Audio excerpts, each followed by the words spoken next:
He didn't come to make a scene. He just wanted a quiet room, a little peace, and a chance to say goodbye to an old friend. But what started as a simple check-in turned into something so much more. When a tired veteran and his loyal service dog were dismissed as just another pet policy problem, the room fell silent. And in that silence, he stood, not with anger, but with dignity. What followed changed not just a hotel policy. It opened hearts, rewrote assumptions, and reminded everyone watching what real respect looks like. This isn't just Frank's story. It's the story of every veteran who ever had to prove their pain was real. And tonight, finally, someone listened. Frank Delaney stood there, his hand tightening slightly around the weathered leather folder. Not from anger, but from something quieter, something heavier. Not hesitation, not fear. Just the weary weight of knowing this scene far too well. "Sir," Ryan said, his tone clipped, his lips curled into a practiced smirk as he tapped a few more keys. "Unless your dog can read at Braille or lead you across traffic, it's still just a pet, and pets come with a fee." The screen blinked with a new line.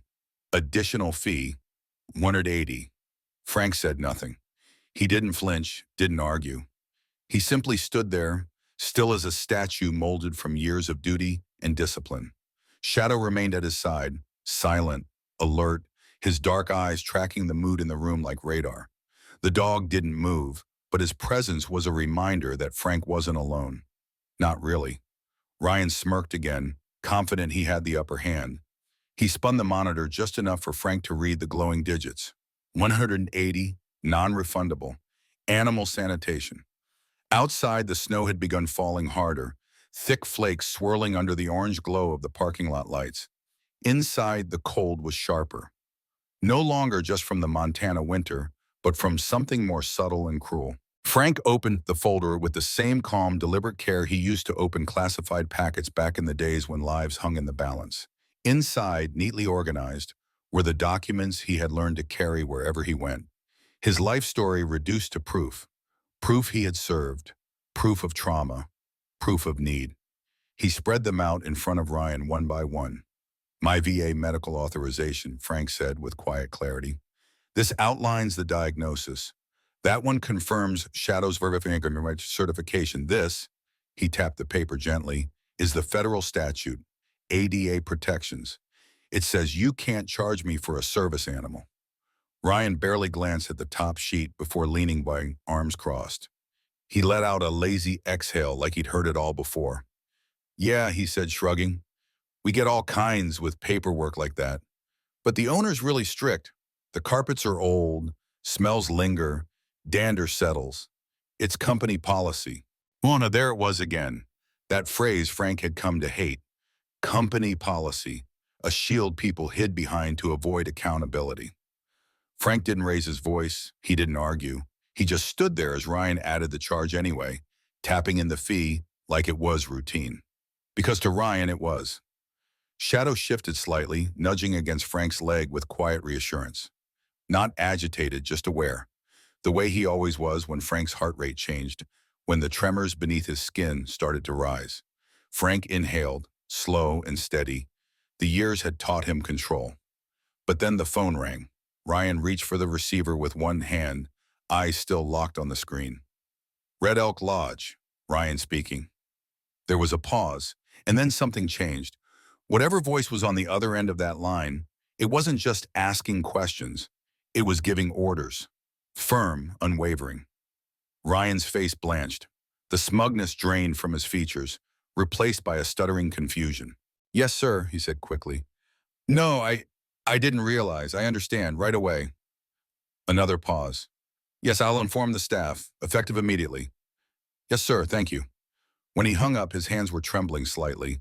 He cleared his throat and didn't meet Frank's eyes. Without another word, he deleted the charge, erased the fee. He slid the key card forward again with both hands, like it weighed more now.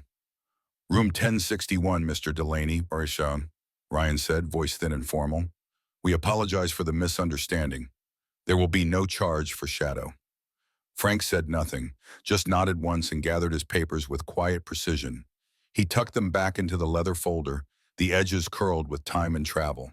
As he turned toward the hallway, Shadow at his heel, The snow outside continued to fall, soft, steady, indifferent. What had just happened wasn't just about one man and his service dog. That phone call didn't just change a reservation. It rewrote a policy, for good. Because sometimes all it takes is one quiet stand for justice to ripple wide. And this time it wasn't just for Frank. It was for every veteran who'd ever had to prove they were telling the truth just to be treated with dignity. Frank's jaw clenched, his teeth ground together ever so slightly as he fought to keep his voice level. Are you saying this is fake? Ryan didn't answer directly. His shrug was indifferent, eyes darting to the computer screen again. I'm saying I don't know what's real anymore. Last week, a lady came in pushing a chihuahua in a baby stroller. Told me it was her emotional support animal. Had paperwork and everything. That wasn't a service dog, Frank said quietly, his voice steady but firm, each word carrying the weight of something deeper. This one is. He was trained by veterans, professionals, over a year and a half, certified for specific recovery tasks. He helps me with nightmares, panic episodes, mobility. This isn't just a dog. He's not a pet. Shadow didn't move a muscle. His large frame stayed still, but his deep, attentive eyes were locked on Ryan, alert and unwavering. He wasn't growling or posturing. He didn't need to. His presence alone radiated purpose. The hotel lobby had quieted around them. A hush settled like a heavy curtain. Near the vending machine, an elderly couple stood watching. The woman, maybe in her 70s, clutched a small styrofoam coffee cup with both hands, her knuckles pale. A deep crease formed between her brows. Beside her, her husband stood silently, just behind her shoulder, wearing a worn veteran ball cap. The insignia was too faded for Frank to make out, but it was enough. Off to the right of the counter, a younger man leaned against a pillar, barely out of his teens, perhaps 20 at most. He wore a flannel jacket with a name tag that peeked out from underneath. Toby, intern. He said nothing, but his eyes were fixed on the exchange, taking in every word. Ryan seemed to grow uncomfortable under the quiet attention. He shifted, his fingers tapping at the keyboard. Look, sir, I'm not trying to be difficult. I'm just doing what my manager told me. There's a sanitation fee for animals. I didn't make the rules. Frank didn't raise his voice. No, but you're enforcing them wrong. Federal law protects service animals. Hotel policy doesn't override that. Ryan gave a soft scoff. Whoa. You don't now look disabled to me. The words hit like a cold slap. Frank's face didn't change. He didn't flinch. But Shadow moved, just a little. A subtle shift. His body pressed closer, his side resting gently against Frank's knee. A quiet, grounding presence. A signal. Shadow had been trained for this. He knew the signs before Frank even did. The changes in breath, the tremor starting in the left hand, the tightening in the chest, like someone slowly turning a crank inside his ribs. Frank's voice dropped into a whisper. Calm. Controlled. Do you know what PTSD looks like? He asked. Because it doesn't always come with a cane or a chair. Ryan avoided his gaze. I'm not a lawyer, he mumbled. It's just easier to charge everyone the same. No, Frank said slowly. It's easier to discriminate and hope people stay quiet. The woman by the vending machine didn't speak, but she gave a slow, almost imperceptible nod, like she understood more than she let on. Ryan looked back at his screen. The 180 charge blinked cold and unyielding. Frank wasn't here to argue. He didn't want to fight. What he needed was to be understood, to be seen. But that wasn't happening tonight. Not behind this counter. Not with Ryan. He stared at the screen. That number didn't budge. Digital, sterile, final. But what started as irritation began to shift into something heavier, more toxic. It wasn't just the fee. It was the tone, the indifference, the way Ryan had looked at Shadow, like he was just a mutt on a leash. Like he wasn't the reason Frank had made it through nights that would have broken other men. Nights of sweat-drenched sheets and screaming silence. Nights of memories no one wanted. The buzz of the fluorescent lights above filled the room, sharp, steady. Most wouldn't notice. But to Frank, it cut like a blade. The stale air mixed with the synthetic scent of carpet cleaner. Everything felt too polished, too quiet. and all of it began pressing in, slow, suffocating, like invisible sandbags laid across his chest. The walls didn't close in, but they might as well have. The ceiling didn't drop, but the air grew thick, dense, harder to breathe. It always started like this. Beirut, the smell of concrete dust, diesel fuel, the acrid stench of black smoke curling into a bruised sky as the barracks collapsed in '83. Stone steps stained red.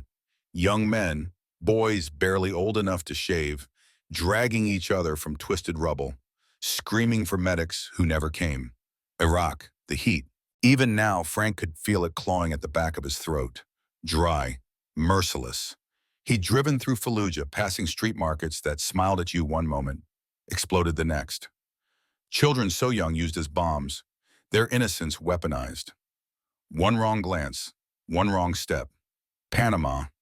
The missions under a moonless sky, the jungle slick with rain, mud that clung like glue and made every movement dangerous, the stink of rot. The silence after a firefight, broken only by the knowledge they couldn't retrieve the bodies before the birds came. There was one mission in '89 he still saw in his sleep. Couldn't remember the code name, but he remembered the moment the radio screamed and then went dead. Frank blinked hard, tried to come back, but the hotel lobby was already slipping away. The marble countertop, the laminated keys, Ryan's bored face fading behind the haze building in his mind. Heat flushed through his chest, the ringing in his ears swelled. That's when Shadow moved again. Shadow. No bark, no whine, just movement. First a paw, then a shoulder. Then the whole body gently shifting, pressing close against Frank's side. Solid, warm, real. It wasn't random, it was deliberate. Shadow had been trained to catch this moment before it swallowed Frank whole. He could sense it, the change in posture, the breath too shallow, the heart racing. And now here he was, quiet, steady, anchoring him, holding him still, bringing him home. Frank's jaw clenched tight. His eyes scanned the room instinctively, tracking the exits, noting shadows, evaluating threats without thinking. The signs were all there, hardwired into his brain after years of surviving places most people couldn't pronounce, let alone imagine. It wasn't panic, not quite. It was preparedness, an edge he couldn't ever turn off. Then came the soft pressure at his knee. Shadow. The dog didn't move much, just leaned in enough, a steady, grounding weight, like a hand reaching out to stop him from slipping off the edge, not dragging him back, just holding him still. His hand, which had begun to tremble, stilled as he placed it on Shadow's back. The tremor faded. Frank took in a slow, steady breath through his nose, just the way the VA counselor had drilled into him so long ago. In for 4, hold for 4, out for 6. A ritual that had once felt silly, but had saved his mind more than once. He wasn't in Beirut, not in the alley in Fallujah, not behind the barricade in Sarajevo. He was here, in a hotel lobby, staring at a desk where a young man's fingers tapped impatiently on a keyboard. Ryan. Frank looked at him, really looked. The kid couldn't have been older than 25. Arrogant? Maybe, but not malicious. He wasn't cruel, just green. Probably never met a real veteran, never had to think about one. Maybe to him, Frank was just a grumpy old man with a mark and a chip on his shoulder. Still, the fire lit low in Frank's chest, not a blaze of fury, but the steady burn of exhaustion, the kind that came from years of having to explain the wounds no one could see, the kind that came from sleeping in fragments, flinching at loud crowds and waking up in cold sweats, heart racing, fingers gripping the knife under the pillow. He hadn't just fought wars overseas, he fought for peace here, at home, and it was the hardest war of all. His palm moved gently across Shadow's back, a silent gesture, a promise. "I'm still here," he whispered, not loud enough for anyone else to hear, just for himself. And for now, that had to be enough. He stood up straighter, shoulders back, voice even, calm, grounded, despite the pressure tightening in his chest like a vice. "I understand you may not be familiar with the law," he said steadily, pushing a folder a few inches closer across the desk to Ryan. "But service animals trained for medical assistance are exempt from pet fees under the ADA. This isn't just paperwork, It's legal protection. Ryan didn't look up, didn't flinch. I already told you, sir. Policy's clear. You want to stay with the bow, you pay the fee. Otherwise, we'll have to ask you to leave. Frank's fingers rested on the folder's edge. Light, but firm. His voice didn't rise. It didn't need to. I served in 3 combat zones. That dog is the reason I can sleep in a room with a closed door and not wake up ready to fight phantoms. I'm not here asking for sympathy. I'm asking you to follow the law. Ryan leaned back in his chair, smirking just a little. The laugh that escaped him was light, breathy, almost amused. Look, I've seen a lot of people come through here with stories like that. Vests, papers. Everyone's got a claim these days. I'm not calling you a liar, I'm just saying, you don't exactly look disabled. The words hit harder than a punch, like shrapnel. The silence that followed was absolute, tight and stretched thin across the lobby like a thread about to snap. Frank didn't move, didn't blink. But Shadow leaned forward just enough for his side to press into Frank's leg again. A quiet, anchoring presence. Without a word, Frank reached into his coat and pulled out his phone. He tapped the record button. Ryan's posture shifted instantly. The air changed. What are you doing? A record, Frank said softly, of a potential ADA violation. I've tried to handle this respectfully. You can't record here, Ryan snapped. This is private property. I'll call security, or the cops if I have to. You can call whoever you need to, Frank replied, his tone never changing. But you should know, threatening someone over a documented disability is also a violation of the ADA and of basic decency. Across the room, a quiet movement caught Frank's eye. A tall, silver-haired man in a wool coat rose from an armchair near the fireplace. He looked to be in his 70s, calm, collected, the kind of presence that once stood behind a bench or podium. He didn't speak, just pulled out his phone and began dialing as he stepped silently toward the back of the lobby. Ryan glanced over, suddenly aware of the attention. The couple near the vending machines had stopped pretending not to watch. The intern, Toby, stood stiff behind the counter, his eyes flicking between the screen, the door, and the guests. You think recording me is going to change anything? Ryan muttered. We deal with this kind of stuff all the time. Frank turned fully to face him. No anger, no pleading, just that same quiet, unwavering tone. I'm not here to change your mind, he said.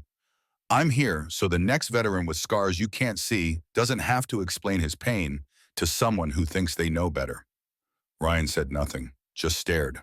And somewhere in the distance, that older gentleman's voice, clear, calm, unmistakably authoritative, began speaking into the phone. Frank didn't know who he was calling, but he knew this much. Things were shifting. The lobby held its breath. A stillness settled over everything, punctuated only by the gentle hum of the vending machine and the soft ticking of the antique clock behind the counter. Frank didn't move. Shadow sat quietly at his side, eyes alert but still. Ryan shifted in his chair, clearly unsettled. His fingers tapped nervously at the desk, the rhythm uneven and anxious. Then, the phone on the front desk rang, a sharp, loud sound that sliced through the silence like a bell in a church full of whispers. Ryan jumped, just slightly. His eyes darted to Frank, then to the couple still lingering nearby. His hand hovered over the receiver, fingers twitching. Then finally he picked it up, forcing a tight, artificial smile back onto his face. Read. Elk Lodge's front desk buzzed with the low hum of keyboards and idle conversations. But the moment Ryan picked up the phone, the atmosphere shifted like a sudden change in wind. Elk Lodge, this is Ryan. How can I help you? He greeted cheerfully, too cheerfully. The smile had barely formed before it disappeared. Frank, standing still with his service dog Shadow, couldn't hear the conversation on the other end, but he didn't need to. He could read the truth in Ryan's face. The confidence that had earlier oozed from Ryan's every move drained from him as though someone had pulled the plug. His pupils widened, darting nervously to the screen in front of him, then back to Frank. A slow, tense swallow moved down his throat. Yes, he's still here, Ryan said, his voice suddenly low, tentative, almost fragile. Yes, I added the fee before. I didn't realize. The silence in the room sharpened. Frank didn't flinch. Shadow remained motionless at his side. though the atmosphere seemed to thicken with a subtle current of awareness. Even Toby, the young intern who had been half-heartedly rearranging brochures, froze and turned to openly observe what was happening. The tension had stopped being background noise. It was center stage. I saw the documentation, but I thought, Ryan tried it, but his voice trailed off as whoever was on the other end spoke with authority, slicing through his excuses with surgical precision. His cheeks reddened, posture stiffening as if bracing for impact. I understand. Yes, I do, of course, he murmured, barely audible. The line fell quiet again, though Ryan listened longer this time, his gaze now fixed on an ADA pamphlet pinned behind the counter, a brochure that had probably never meant anything to him until this moment. Now it looked like it weighed 1,000 pounds. Frank still said nothing. He didn't smirk or sneer. His hand remained on Shadow's back, calm and steady, eyes focused but unblinking. This wasn't revenge, it was clarity. With a slow, almost reverent motion, Ryan placed the receiver down, as if it might shatter under the weight of the call. When he turned to Frank again, he wasn't the same man. That puffed-up employee from earlier had vanished, replaced by a young man who had just realized the gravity of what he'd done. That was corporate legal, Ryan said in a barely there whisper. Apparently, someone very well connected just called our regional office. They traced everything as it happened. Frank remained silent. They said, I violated federal ADA law, Ryan continued, stunned. There's an active investigation now. They've already reviewed your documentation. Everything checks out. He swallowed again. They're sending a district compliance officer tonight. I'm not supposed to touch anything else. The silence that followed was heavier than before.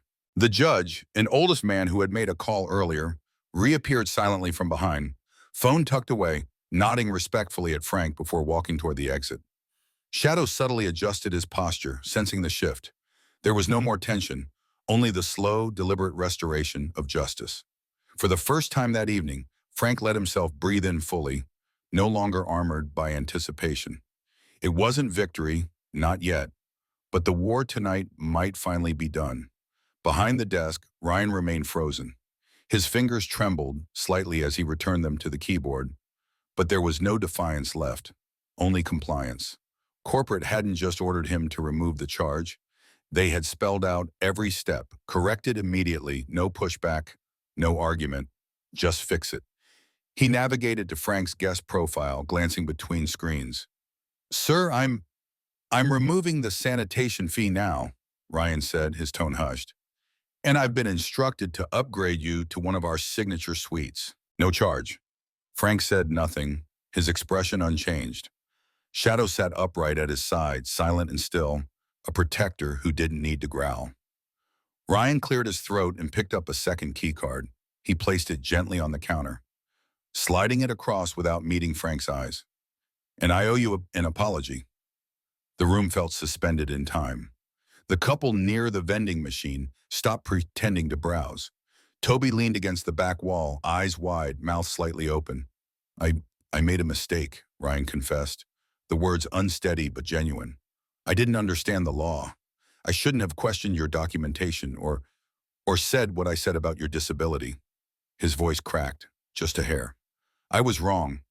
The older man near the fireplace, clearly the one who had called earlier, sat back down, crossing his legs. He didn't speak, just nodded once, like a judge delivering quiet approval. A pause. Then from the vending machines, a soft clap broke the stillness. The older woman brought her hands together slowly and deliberately. No sarcasm, no mockery. Her husband joined in a beat later. Then Toby. Hesitant, unsure, but something inside him knew this was right. And within moments, half a dozen guests were clapping too.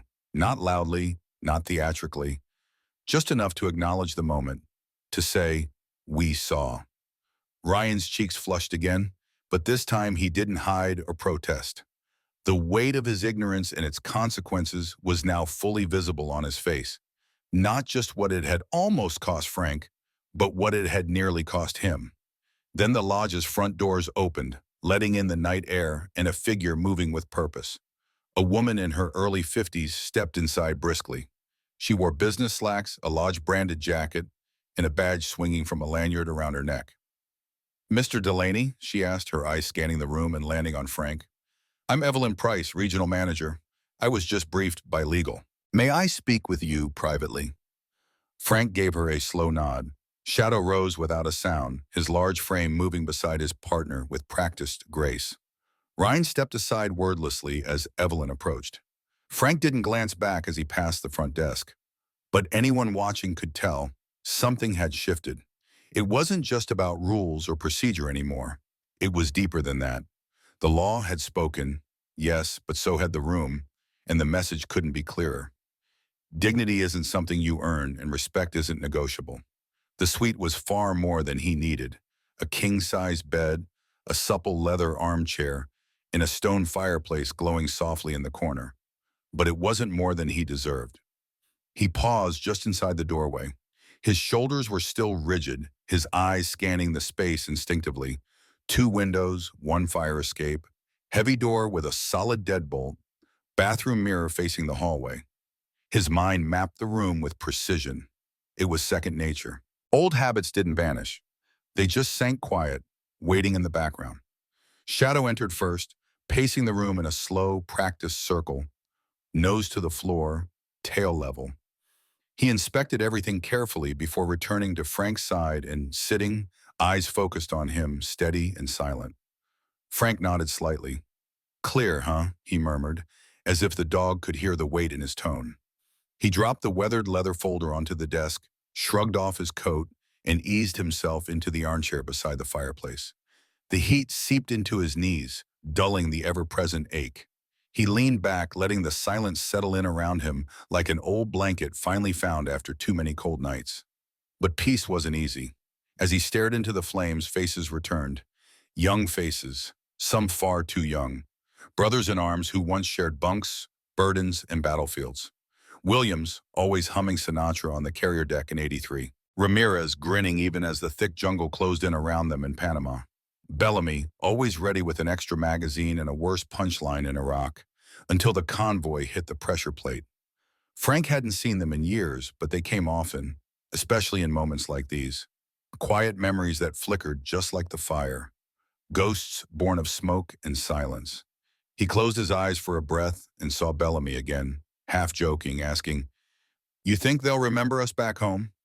Frank hadn't answered then. Even now, he didn't know how. A tightness pulled at his chest, not new, not overwhelming, just familiar. A slow, quiet tide of grief he carried like a scar beneath his shirt. Then, as if summoned by rhythm, there was a soft shift, a gentle rustling against the bedspread. Shadow had curled himself beside the armchair, his head resting near Frank's boots. His deep, soulful eyes watched the fire, not tense, not on guard, just present, steady, here. Frank reached down, running a hand along Shadow's back. Solid, warm, real. That was the truth of it. The metals were packed away, the memories locked up behind quieter eyes. The wounds, physical, emotional, hidden beneath layers no one ever asked about. But Shadow didn't need the stories. He didn't demand evidence. He stayed. And for the first time in hours, something inside Frank loosened. It wasn't happiness. It wasn't even peace. But it was rest. And on a long, bitter Montana night, that was enough. 3 weeks later, back home in the stillness of rural Oregon, a package appeared on his porch.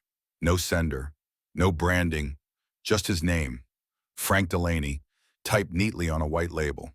Inside, wrapped in plain brown paper, was an American flag, folded with reverence, the very one that had once flown over the company's regional office. Beneath it, a polished wooden plaque read, "In recognition of your service, sacrifice, and the quiet dignity with which you reminded us what respect truly means. Red Elk Hospitality Group." Tucked beneath the plaque was a letter printed on thick, cream-colored stationery. The embossed letterhead bore weight, but it was the words that held more. "Mr. Delaney, we are deeply sorry for the experience you encountered at our Missoula property. You should never have been placed in a position to defend your right to dignity and access. We've launched mandatory ADA training at all our properties and have revised our policies to ensure such a failure never happens again. Thank you for your patience and for reminding us that honoring service begins with listening. With respect, Evelyn Price, Regional Manager, Red Elk Lodge. Frank read it once. Then again, he lingered at the phrase, reminding us. That mattered. He hadn't wanted a flag, hadn't expected any plaque. He would have settled for silence. But this felt right, not extravagant, just right. He set the box aside and gave Shadow a gentle pat on the head. The dog blinked slowly, content. Months passed. Snow faded from the hills. Spring crept quietly across the valley. Then, one morning in early May, another letter arrived. This time, handwritten. No letterhead. The ink wavered slightly, like the hand that held the pen had something more than words to carry. Inside was a single page. Mr. Delaney, this may not mean much coming from me, but I wanted to thank you. I've spent the last few months in training programs about disability rights, PTSD, and veteran care. I used to think being polite was enough. I didn't know better. You didn't yell, you didn't shame me, but you stood your ground. That taught me more than any manual ever could. I'm not asking for forgiveness. I just want to become someone who never makes another veteran feel small again. Respectfully, Ryan Mitchell. Frank held the letter in his hands for a long while. Then, without a word, he folded it carefully and tucked it into the back of his folder, right beside the flag, the plaque, and everything else they said without needing to say more. He tucked the leather folder, the one holding his service dog documentation, right behind his VA paperwork. Not because he needed to prove anything, not because anyone had asked, but because it mattered. Because some moments in life deserve to be remembered, not just as personal memories, but as reminders of what's at stake when we forget to see each other fully. Frank rarely spoke about what happened that night at the hotel in Montana. It wasn't about burying the memory. He didn't avoid it because of shame or discomfort. It was because he understood something deeper. That scenes like the one he lived through were unfolding in hotel lobbies, airport gates, and store counters across America every single day. What he experienced wasn't an isolated incident or a customer service blunder. It was a mirror held up to a much larger truth. Our ongoing struggle as a society to understand what we cannot immediately see. There's a reason it's called an invisible disability. No crutches, no cash, no obvious injuries.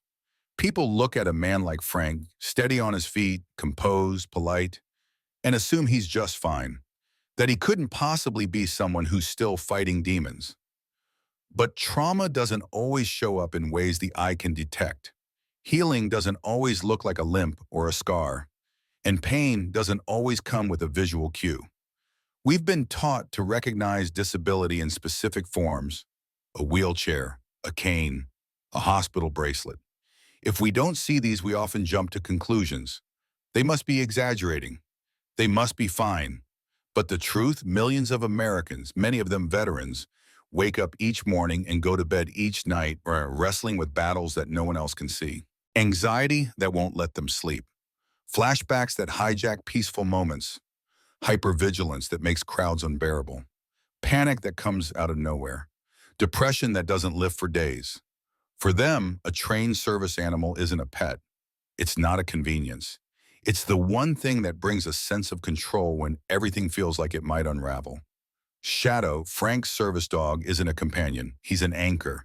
He's the reason Frank can step into places like that hotel lobby without fear consuming him. Every time someone rolls their eyes at Shadow's vest or questions the legitimacy of the paperwork, they're not just being skeptical. They're sending a cruel message. If we can't see your pain, it must not be real. But that night in the Red Elk Lodge offered something else too, a glimmer of something hopeful. It showed that even moments rooted in ignorance could lead to something better. That a young man like Ryan, who said the wrong thing, who made the wrong assumption, could stop, reflect, and genuinely grow. Not everyone gets fired for making a mistake. Not everyone should, because sometimes the most lasting change doesn't come from punishment. It comes from education, from understanding, from the willingness to listen and grow. For many older viewers, for those who've spent their lives watching the tide shift around veterans, disabilities, and how we treat those who carry unseen wounds, Frank's story might feel hauntingly familiar. You've probably seen it before. The sidelong glances, the dismissive tone, the quiet disrespect that chips away at someone's dignity. But here's what truly matters. Frank didn't lash out. He didn't storm off. He stood firm, with quiet strength, with patience, and with the undeniable truth on his side. So if you've ever had to justify your pain to someone unwilling to believe it, if you've been told you don't look disabled, or if you've ever watched a fellow veteran shrink under the weight of misunderstanding, know this: you are not alone. This story is for you. If Frank's story resonated with you, please take a moment to share your thoughts. Whether it's a similar experience, a message of support, or just a simple, "I understand," your voice matters. Stories like Frank's aren't just moving, they're vital.